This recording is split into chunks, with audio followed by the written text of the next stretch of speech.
मैंने कहा कि प्राइवेट इंटरव्यू अक्सर होते रहते हैं। Today I just share the all experiences what they got in their life. और एक बड़ी जिम्मेदारी भी है कंधों पे। कल से जब रिजल्ट आया है, obviously it's a big expectation in the whole country. पूरे देश के अंदर एक बड़ा हैवी एक्सपेक्टेशन है कि आप एमकेसी से आते हैं। अक्सर रिजल्ट भी सुनने को मिलता है और कमेंट भी आ जाते हैं साथ ही साथ। तो क्या हुआ कि जब कोलैब्स बना करके यूट्यूब पे 5-5 की प्रोफाइल डाली जाती है। अभी कंटिन्यूस प्रोसेस हम डाल रहे हैं, जैसे बच्चे अपडेट कर रहे हैं, फाउंडेशन के बच्चे, सुपर प्रीमियम के बच्चे, टारगेट के बच्चे, क्योंकि बच्चे दूर दूर शहर में हैं, दूर दूर जगह हैं। तो 5-5 का अपडेट करते हैं, तो बाकी अपडेट को नहीं देखते हैं, केवल उन 5 अपडेट को देख लेते हैं और उसी से चीज़ों को डिसाइड कर लेते हैं। तो सोचिए यार जिम्मेदारी कितनी बड़ी है। हमें उस संख्या में रिजल्ट लाना है जो अपने आप में हमें बताने की जरूरत ना पड़े, पूरा देश हिल जाए अपने आप। और सर ने जैसे एक बड़ा अच्छा सा आंकड़ा आपको निकाल के आप बैठे बैठे दे दिया कि वाकई में आपको उस 8000 में, जो कि आपकी टोटल नंबर ऑफ सिलेक्शंस होते हैं अराउंड 8256 है, कभी 242 है, 47 है, आसपास इसी के। तो अक्सर क्या होता है कि जो आंकड़ा ये बनता है, बहुत सही बात है गौरव सर ने कही कि आपके 100 से फाइट है। दैट मीन आपको 100 को पीछे छोड़ना है। और उस 100 की शुरुआत कहीं और से नहीं होती है। उस 100 की शुरुआत आपके स्वयं के क्लास से होती है कि आप अपने क्लास में सबको पीछे छोड़ जाते हैं। और ये लड़ाई केवल क्लास में पीछे छोड़ने की भी नहीं होगी, ये असल लड़ाई होगी कि आखिर हर यूनिट में आपका जो परफॉर्मेंस है बेटा वो 60 to 70% एबव स्कोर होना चाहिए। और अगर वो कंटिन्यूअस आप 6 महीने मेंटेन करते हैं तो किसी को ये बताने की जरूरत नहीं होगी कि रिजल्ट आया कि नहीं आया। वो ऑटोमेटिक बेटा आपका इनरोलमेंट, आपका रोल नंबर यूपीएससी की सीट में दिखाई दे रहा होगा। और हर महीने होने वाला सच्चाई के साथ जो मॉक टेस्ट है वो भी एक रियलिटी का एहसास है। बहुत सारे बच्चे उस मॉक टेस्ट का हिस्सा बन रहे हैं और लगातार वो अपने परफॉर्मेंस को रियलाइज भी कर रहे हैं और एहसास भी कर रहे हैं। इट्स वेरी इंपॉर्टेंट कि आप उसका भी हिस्सा बने और समझें। इस दौरान मेरी ऑब्वियसली 2 बच्चों से अभी तक मुलाकात हुई है। मेरी मुलाकात अमन से हुई है, मेरी मुलाकात जो है हरिशंकर से हुई है, and it was nice discussion with both of them. दोनों ही बच्चे कमाल के थे, टैलेंटेड थे। और जो भी इनका इंट्रैक्शन पार्ट था उसमें ये समझ में आता था कि कितनी जिम्मेदारी है ऊपर, कितनी मैच्योरिटी है। ऑब्वियसली एक बार में नहीं आती है। जैसा कि हरिशंकर का ये लास्ट चांस था, एक बड़ा चैलेंज समाज के सामने। शायद मैं इनका एग्जाम्पल देके ये दिखाना भी चाहता हूँ आपको कि आप इस दबाव से ना गुजरे। आज यहाँ आए हैं तो आज इन्हीं अनुभवों को शेयर करेंगे कि आखिर उन्होंने क्या कमी की, और वो अगर उस समय इन चीज़ों पे बेहतर हो जाते, फोकस्ड हो जाते, तो कैसे और बेहतर हो सकते थे। और ये हर सीख इनके द्वारा, ये आपके बीच के हैं, कहीं बाहर से नहीं है। वैसे भी मैं एक बड़ी ऑनेस्ट बात हमेशा बोलता हूँ कि बीइंग एनडीए एस्पिरेंट और बीइंग एनडीए कॉम्पिटिटर में दोनों वर्ड ऐड करता हूँ। जब आपके बीच आ जाता हूँ तो थोड़ा सा पहले वाला फीलिंग आ जाता है, बोले तो एनडीए एस्पिरेंट वाला फीलिंग अंदर आ जाता है कि अभी मैं भी जिंदा और जवान दोनों हूँ। हाँ, तो ये आप सबके बीच एक अलग तरह का जज्बा आता है, अलग तरह का जुनून आता है। और एक कमाल की एक्सपेक्टेशन है देश के हर जो है एनडीए एस्पिरेंट से मेरी कि यार ये कमाल की एंट्री है। बस एक सीरियसनेस, मैच्योरिटी और बैलेंस की जरूरत है। आज मैं अमन से बात कर रहा था तो बस शेयरिंग की sir, last time I went for the FSB Banarasi board. मैं बनारस बोर्ड के लिए गया 148 एंट्री में sir, but finally I got conference out. Obviously reason भी बड़ा क्लियर था, we are very honest in the discussion. हम जब डिस्कशन कर रहे थे तो हम बहुत ऑनेस्ट थे कि आखिर क्या कारण रहे होंगे। तो इन्होंने स्पष्ट बताया कि सर ये रीजंस रहे। तो एग्जैक्टली ये समझ लेना कि आपकी सफलता और असफलता जो डिसाइड हो रही है उसके पीछे का रियल कारण क्या है ना, मुझे लगता है लाइफ की सबसे बड़ी मैच्योरिटी और सबसे बड़ी जीत यही हो जाती है बच्चा। तो ऑब्वियसली ये सेशन बहुत इंटरेस्टिंग होने जा रहा है। And I tell you honestly one thing, being an NDA aspirant 10+2 level पे, इससे मैच्योर, इससे बैलेंस, इससे डेडिकेट और मैं कह सकता हूँ कि इससे खूबसूरत ऑडियंस, जनरेशन, कैंडिडेट, कॉम्पिटिटर हो ही नहीं सकता है। तो एक बार सारे एनडीए एस्पिरेंट के लिए जोरदार ताली हो जाए भाई। You are lovely. And I tell you one thing honest कि मैं ये कहना चाहता हूं कि अब बेटा केवल एक स्टेप नहीं है, now the next responsibility on the shoulder. अब अगली जिम्मेदारी आपके कंधों पे है। और जितने भी तरह की चीजें हम आपके साथ कर रहे हैं, आपको एक्सपोजर देते हैं, इसका जो हमारा मेन उद्देश्य है कि आप इस रिस्पॉन्सिबिलिटी को समझें कि लोगों को कितनी एक्सपेक्टेशन है। अभी थोड़ी देर पहले मैं आ रहा था तो जस्ट एक बच्चा रेकमेंड हुआ, तो अभी शिवम जस्ट रेकमेंड हुआ। तो अच्छा लगता है कि जब आप डेली कुछ ना कुछ ऐसी बातें सुनते हो कि एक बच्चा कॉम्पिटिटिव जोन के लिए आता है और कमीशन की डिग्री के लिए जाता है, तो बड़ा अच्छा लगता है कि यार ये वही छोटा सा बच्चा है, क्योंकि मेरे को बड़ा रियल एक्सपीरियंस हमेशा मिलता है। जैसे कि आज मैं आप सबके साथ बैठा हूँ, ऑब्वियसली यही स्टेज है जब आप रिटन क्वालिफाई करके साथ हैं यहाँ पे। ऑब्वियसली इसके बाद जब एसएसबी क्वालिफाई आप करते हैं तो आपकी एक अलग पर्सनालिटी मुझसे मिलती है। मुझे बहुत अच्छा लगता है कि यार कितना परिवर्तन देखने को मिला। शायद वो आप बात नहीं फील कर पाते हैं, बट मैं ऑनेस्टली वो बात बहुत अच्छे से महसूस करता हूँ। और फिर जब आप एकेडमी का हिस्सा बनते हैं, आपने 6 महीने का सेमेस्टर खत्म करके 1 साल बाद पुनः हम सबकी जब मुलाकात होती है, तो that's really a fantastic experience. और देखने को मिलता है कि व्हाट अ ट्रांसफॉर्मेशन, क्या कमाल का ट्रांसफॉर्मेशन देखने को इस बच्चे के अंदर मिला है। और उसमें सबसे कमाल की चीज़ यही लगती है कि क्या कंसिस्टेंसी है, क्या डेडिकेशन और कमाल की इच्छा शक्ति हर चीज़ को बेहतर करने की और अच्छा करने की। तो आज ऑब्वियसली आप सबके कुछ अनुभव रिटन को लेकर के तो हम डिस्कस करेंगे ही करेंगे, बट साथ ही साथ ऑब्वियसली एसएसबी भी एक्सपीरियंस आपका रहा है मन, तो हम लिटिल उसकी भी बातें करेंगे। और एग्जैक्टली आपसे आज समझना चाहें, क्योंकि अब धीरे धीरे आप एसएसबी का हिस्सा बनने जा रहे हैं, इससे पहले भी आप ट्रेनिंग का हिस्सा रहे हैं। Being a major Kalsi classes, बेटा ये सच है कि देश के सामने हमारे को लेके बड़ी जिम्मेदारी तो है, because we not prepare only for the written examination. और जानते हो कि एनडीए जैसे एग्जाम में रिटन की ही सफलता सब कुछ नहीं है। फाइनली जब तक आप एसएसबी में रेकमेंड नहीं होते हैं बेटा, तब तक वो कहते हैं ना ताज सर पे नहीं सजता है, और तब तक वो इंटरनल सेटिस्फैक्शन नहीं मिलता है। बट ऑब्वियसली इस कड़ी में 2 टीमें होती हैं। एक टीम है जो रिटन के लिए आपके साथ मेहनत करती है, ऑब्वियसली उसका भी अधिकार बनता है कि वो भी आपकी इस खुशी में आपके साथ शामिल हो। जैसे सारे शिक्षकगण बैठे हुए हैं, ऑब्वियसली कहीं ना कहीं आप उनके छात्र रहे हैं, उनसे आप पढ़े हैं, कनेक्ट होता है, बॉन्ड होता है। किसी टीचर का कुछ गाइडेंस ऐसा होता है जो आपको मोटिवेट करता है, जिस वजह से आप मेहनत करते हैं, अच्छा करते हैं और खुद को सफलता दिला पाते हैं। कहते हैं जिंदगी में कोई भी राह बिना गुरु के नहीं बनती है। तो एक स्टेप की राह उन्होंने बनाई जिससे आप रिटन ने किया। अब अगले स्टेप की राह बनाने की जिम्मेदारी हमारे ऊपर है, that is all about SSB.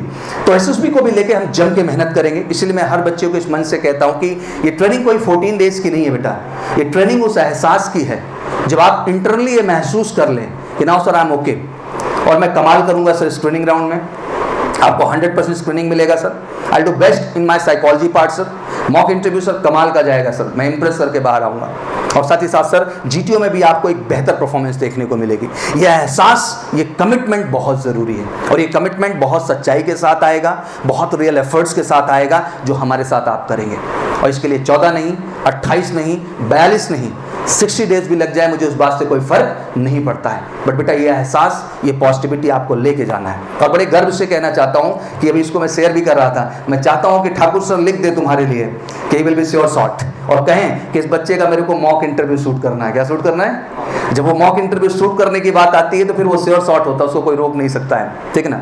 जहाँ मुझे फीडबैक आए कि साइकोलॉजी का डोजियर जो इसका बना हुआ है, now sir he is up to the mark, कोई क्वेश्चन मार्क नहीं है sir, he is doing well in the GTO part sir, GTO में भी जो हमें चाहिए थी क्वालिटी, जो हमारे प्रोस्पेक्ट थे उन पे ये अच्छा कर रहा है। वो सारी फीडबैक पॉजिटिव बनाना और पूछना, उस पर काम करना आपका अधिकार है बेटा, क्योंकि आप ये अच्छे से समझते हैं कि अगर आपने रिटन क्रैक किया है तो ये सच्चाई के साथ हुआ है। तो अब एसएसबी की भी जो लक्ष्य आपके सामने हैं उसको भी क्रैक करने के लिए बहुत सच्चाई, बहुत रियलिटी और बहुत रियल एफर्ट्स की जरूरत होगी। वहां कोई भी चीज बेटा यूं ही नहीं होगी, हर चीज के पीछे वजह और रीजन तलाशना होगा। और इनके एक्सपीरियंस से आप सबको बच्चा एक बात मैं समझाना चाहता हूं कि अब ब्रिंगिंग अब आपकी शुरू हो चुकी बेटा, वो सिंसियरिटी, वो मैच्योरिटी अब आपको अपने अंदर लाना ही होगा स्टेप बाय स्टेप, खुद के परफॉर्मेंस को बेहतर करने के लिए। तो चलिए थोड़ा बहुत इंटरेक्शन शुरू करते हैं। मेरे सामने लिस्ट रखी हुई है।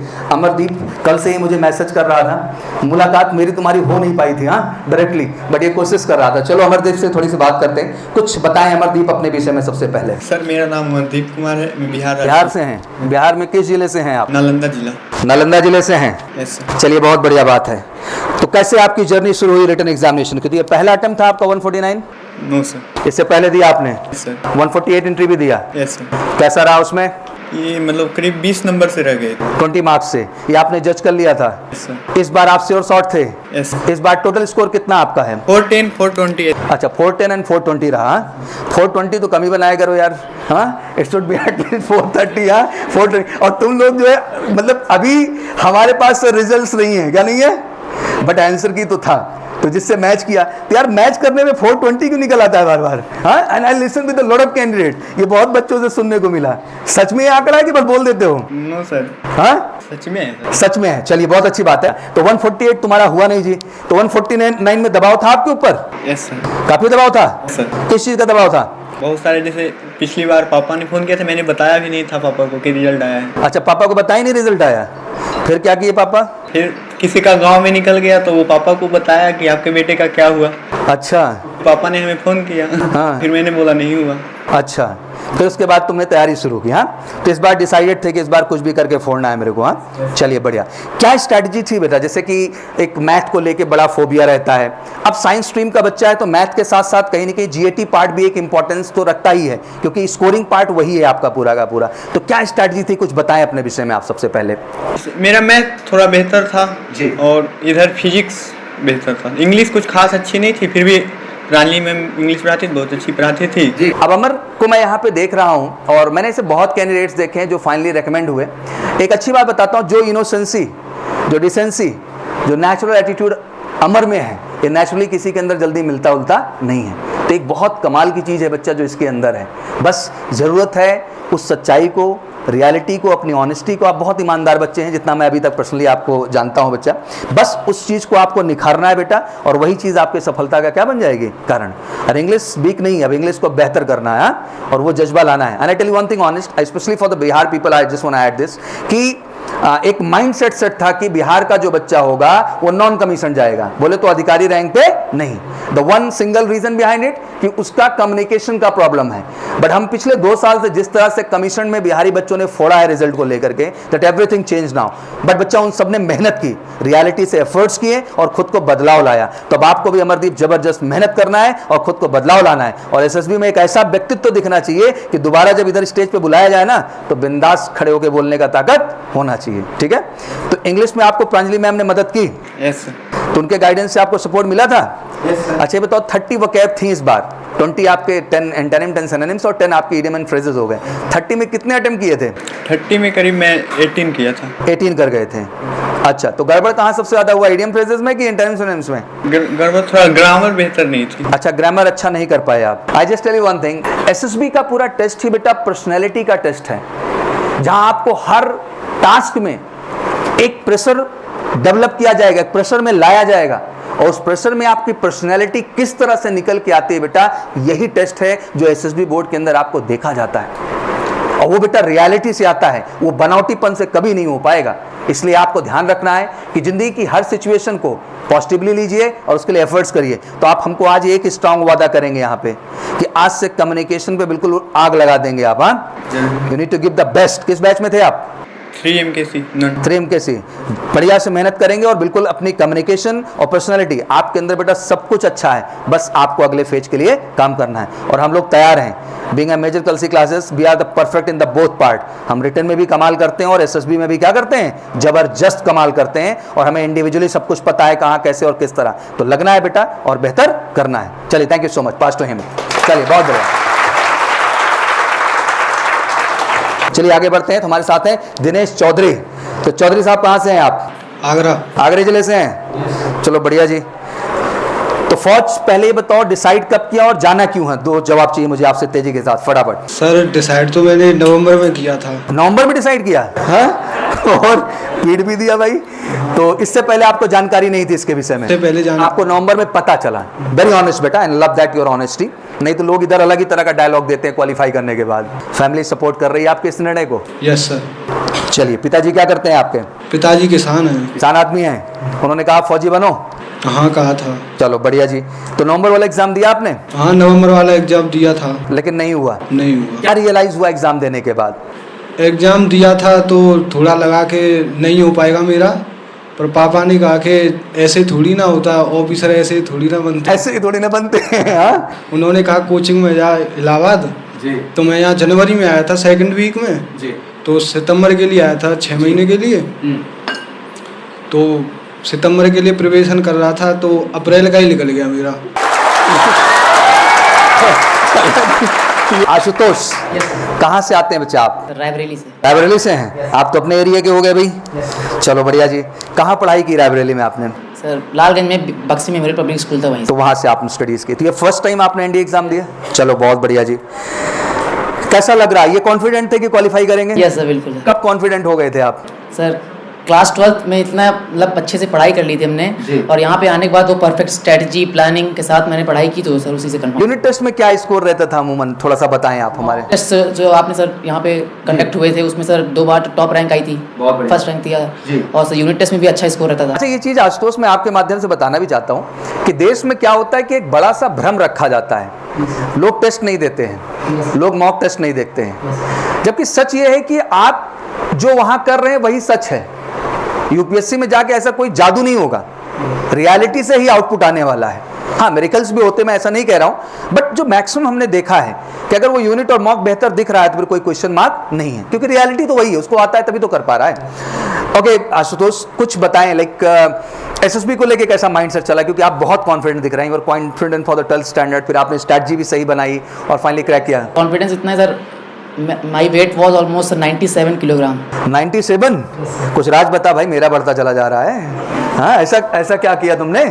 सर वेट लॉस जर्नी मेरी सर करीब 1.5 साल की थी सर, नाउ इट इज़ 57। अच्छा, ये एग्जाम्पल सेट करना चाहिए, 97 से 57, एक बार जोरदार ताली होनी चाहिए बच्चे के लिए। साहिल, मुझे लगता है कि शायद अभी आप बहुत छोटे हैं बेटा, ये बात आप शायद समझ ना पाएं, बट क्या इच्छा शक्ति रही होगी, क्या डेडिकेशन रहा होगा और क्या तपस्या रही होगी आपकी, तब जाके वो चीज़ पॉसिबल हो पाई है। ऑब्वियसली वो फोटो मैं आपकी दिखाना चाहूँगा यहाँ पर, बट अभी फोटो तो अवेलेबल है नहीं, क्योंकि मैं हर चीज़ के लिए सबूत मांगता हूँ। क्या मांगता हूँ? इसको खड़े हो जाओ, इसको देख के लगता है 97 रहा होगा नालायक। हाँ, नहीं लगता है सर? फोटो दिखाओ इसी बात पे। हाँ, लेट्स मेक इट प्रूव, इसको हम लोग प्रूव करेंगे। 97 तो समझ रहे हो इतना रहा होगा ये। हाँ, इधर देखो 100 खड़ा है तुम्हारे सामने। हाँ, अभी इसका कंपैरिजन अलग हो जाएगा। तो ये चीज जो है, मतलब फोटो है, चल बैठ जा, मान गया मैं। हाँ, कॉन्फिडेंट, क्या बात है। काश मैं इसको बड़ा करके आपको दिखा पाता। Is 100% right. एक बार जोरदार ताली उस बच्चे के लिए, क्या बात है। आई थिंक आशुतोष, दिल से कहना चाहूँगा, जब ये इंटरव्यू में बैठा होगा, शायद श्रेयांश सर भी इधर बैठे होंगे, तो he will just consider with me कि जब ये इंटरव्यू में बैठेगा सर, तो मुझे लगता है कि इससे बड़ा जो है डिसिप्लिन फैक्टर और कुछ हो ही नहीं सकता है। तो it's a great task from you, और मुझे लगता है कि ये पहली चीज़ आपने प्रूव की है, जो मुझे लगता है कि फौजी होने की जो सीढ़ी तैयार होती है उसको आपने प्रूव किया बेटा। यू आर क्वाइट कॉन्फिडेंट और आपका भी फ्यूचर ब्राइट है। वैसे ये बात मैं सबके लिए बोलता हूँ, बट आपके लिए स्पेशली बोलना चाहूँगा कि आपने जो ये मार्क्स सेट किया है, ये अपने आप में कमाल है। कैसा महसूस होता है जब इस तरह का ट्रांसफॉर्मेशन आप किए, तो अंदर से क्या पॉजिटिविटी आई आपके? हो जाता है सर। ये लगता है हम कुछ भी कर सकते हैं। हाँ, मुझे हारना नहीं है, मुझे बढ़ना है और जीतना है।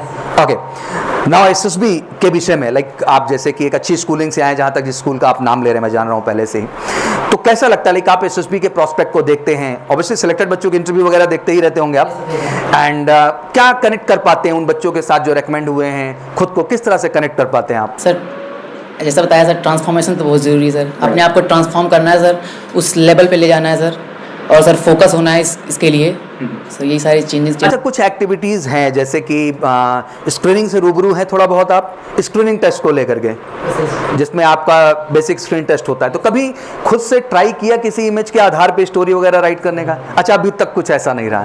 चलो मैं समझता हूँ, क्योंकि पहला स्टेप जो है रिटन के प्रति फोकस रखना होता है, then we come to the second part. But मैं कहना चाहता हूँ कि इस बार से ऑर्गेनाइजेशन ने अप्रैल मंथ से हमने शुरुआत कर दी है बहरहाल, और मई मंथ में भी शेड्यूल लगा हुआ है हमारा 26 मई को। हमने बच्चों को एसएसबी गाइडेंस तो क्लास के अंदर चलेगी, that is a different thing, but इन्हें हम बीएसटी टेस्ट में प्रॉपर ग्राउंड पे ले जाते हैं, जहां इनको हम एक अनुभव दे रहे हैं कि आप इस इमेज को देख के कैसी स्टोरी लिख रहे हैं। ऑब्वियसली उस स्टोरी को लिखने के बाद आप खुद को एक जवाब दे पाते हैं कि आपका रियल स्टैंड क्या है। आपने वो कहानी लिखी भी है कि किसी और की कहानी चेप दी आपने? रियलिटी, सच्चाई और क्रिएटिविटी का एक ओवरऑल समागम हम बनाने की कोशिश कर रहे हैं। मेरी तरफ से बहुत बहुत गुड लक बेटा, एंड आपने जो आज मेरे को बताया, व्हाट अ डेडिकेशन यार। क्या कहना चाहेंगे, टीचर का कितना योगदान मानते हैं अपनी सफलता के लिए आप? सर टीचिंग स्टाफ का बहुत योगदान है सर, स्पेशली आज़ाद सर का। आज़ाद सर का, एक बार आज़ाद सर के लिए जोरदार ताली हो जाए। हाँ, अच्छा, अब तो ताली बजाए अखिलेश सर के लिए भी जोरदार ताली हो जाए भाई। हाँ, I just started the counting the name. हाँ, Ganesh sir also sir, Ganesh sir also sir. अब सबका नाम ले, सबके लिए जोरदार ताली हो जाए। हाँ, कहते हैं कि बिना गुरु के जो है जिंदगी में इंसान को कुछ मिलता नहीं है। I think they gave the right direction, वो मेहनत करते हैं शिद्दत के साथ, सच्ची निष्ठा के साथ। मैं देखता हूँ एक एक सवाल बताने के लिए सर लोग डाउट काउंटर पे जान लगाते हैं कि बेटा आ जाओ, जो भी दिक्कत है आई एम रेडी। मुझे लगता है यार पढ़ने वाला कोई बच्चा, I just tell you one thing honest, मैं इसको एडमिट भी करता हूँ, क्योंकि जितनी शिद्दत से वो मेहनत करते हैं आपके लिए, चाहे वो क्लास हो चाहे क्लास के बाहर हो, कोई टाइम नहीं देखता है बैठ करके। ये एहसास ही है बेटा जो आपके कंपटीशन में आपको सफलता दिलाता है। Thank you so much for such lovely words. Thank you very much. Akash, Akash कहाँ से हैं आप? सर कौशाम्बी से। कौशाम्बी से हैं, बिल्कुल पड़ोसी हैं हमारे। चलिए बहुत बढ़िया। तो पहला अटेम्प्ट था कि सेकंड था? सेकंड था सर। देखो ये एग्जाम्पल भी आपको सेट कर रहा हूं बेटा, जैसे कि ज्यादातर हम जो एक्सपीरियंस सुन रहे हैं, बच्चे कह रहे हैं सेकंड सेकंड और सेकंड। मैं इसके लिए थोड़ा आपको क्लियर कर देना, इतना डाउट में नहीं होने का है, क्योंकि तुमको पता होना चाहिए 2021 में कोरोना लगा हुआ था। ये बेचारे निकले ही सितंबर अक्टूबर में हैं। कब निकले हैं? अब एक महीने में कोई ऐसे जादू की छड़ी तो घूमती नहीं है कि घुमाया और क्या कर दिए, निकाल दिए, लेकिन बेचारे एक झटका खाए तो होश में आ गए। नवंबर वाले में 345 था। अच्छा, तो मैं हरिशंकर से बात किया, इसका भी 340। हाँ ये बता रहा था उसी के आसपास स्कोर गया, वही से बॉर्डर लाइन केस में है सर। हाँ तो चलिए कोई बात नहीं, आई थिंक ये सीख तो मिली कि हमको इस बार बेटर करना है। जैसे हरिशंकर ने भी कॉन्फिडेंट कहा सर 400 क्रॉस है, टेंशन न लो आप। तो ये चीज़ जो है तभी समझ में आई, क्योंकि वो एक एक्सपीरियंस तो मिल ही जाता है कि हाँ किस लेवल पे मेरे को खुद को तैयार करना है, क्या करना है। Okay now let's come to the SSB part, क्योंकि रिटर्न तो आप बहादुर हो, कर लिए, उसमें कोई डाउट नहीं मेरे को। एसएसबी को किस तरह से आप देख रहे हो, बताइए कुछ आप मेरे को। आकाश सर, मैं आदित्य भाई जो अभी SSB निकाले हैं, उनके साथ मैं रहता था। अच्छा, आदित्य के साथ ही रहते थे? जी। आदित्य कहाँ रहता था? हॉस्टल में रहते थे। अच्छा, हॉस्टल में आप लोग रहते थे? साथ रहते थे, तो वो हमसे मेरे सीनियर थे, तो बताते रहते थे इंडिया के बारे में।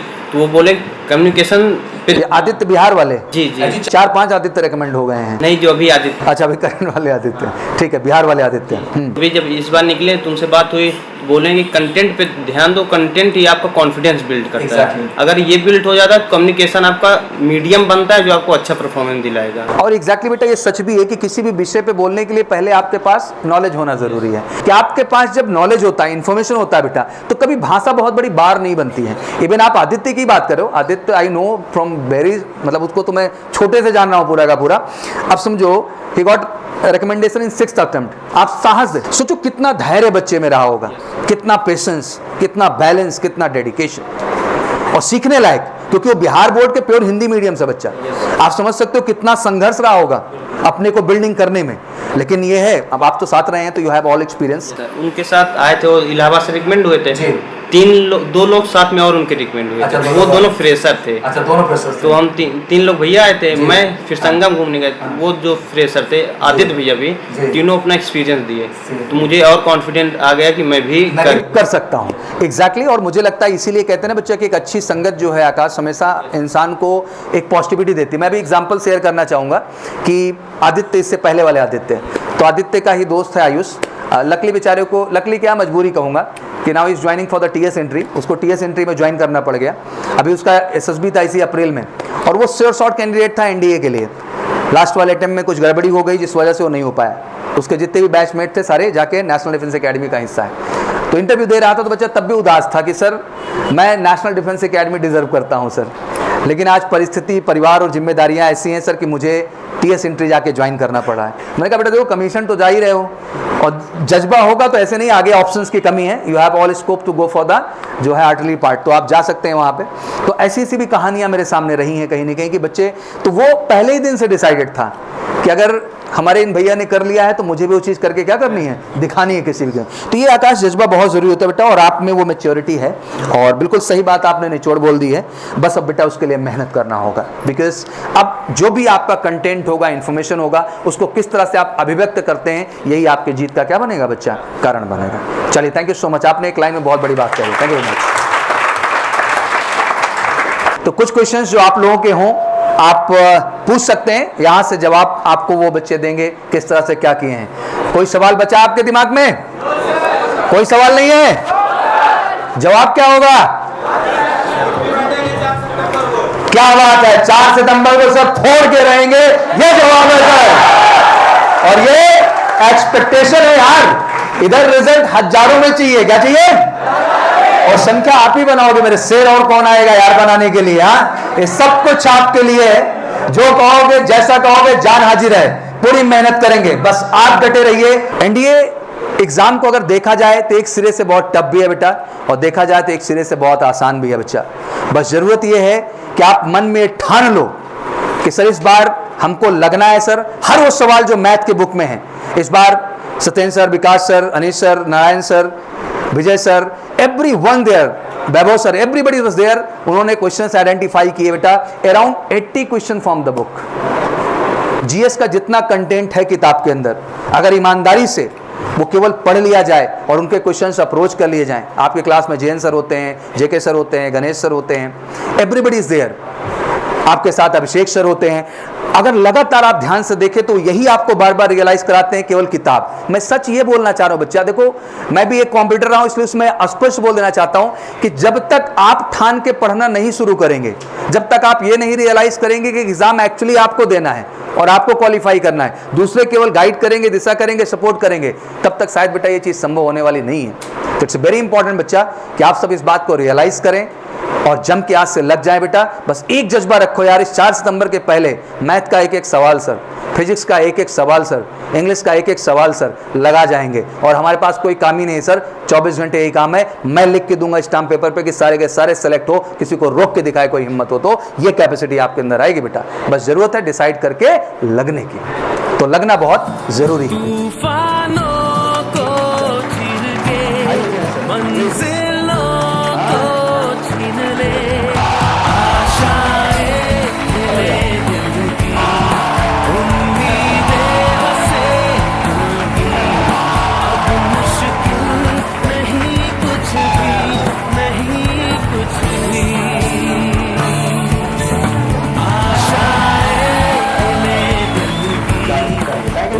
बहुत सारे नंबर ऑफ सीट है, अराउंड 100+ क्राउड अभी तक हम कनेक्ट कर चुके हैं और धीरे धीरे बच्चे हमारे साथ एसोसिएट हो रहे हैं पूरा का पूरा। तो इस बार चाहता हूं कि बिल्कुल फॉलो। ये सच है कि हम केसी में एसएसबी का हिस्सा बनने के बाद वो रेकमेंड होते हैं तो बच्चे हमारे ही हैं बच्चा, बट मैं चाहता हूं कि इस बार यार थोड़ा सा इतिहास दोहराया जाए, एक अलग रिकॉर्ड बनाया जाए। और मैं चाहता हूं कि हमेशा से सैनिक स्कूल, मिलिट्री स्कूल और आर्मी स्कूल्स के बच्चे अच्छा करते रहे हैं, फौज स्कूल के बच्चे अच्छा करते रहे हैं, बट मैं चाहता हूं इस बार कि आम जिले से, आर्मी स्कूल से आया हुआ बच्चा भी कमाल करे। तो एक बार इन बच्चों के लिए फिर से हो जाए जोरदार ताली। Thank you so much, it's a lovely moment. मेरी तरफ से बस यही कहना चाहूंगा कि 1 2 3 thank you so much and how the job.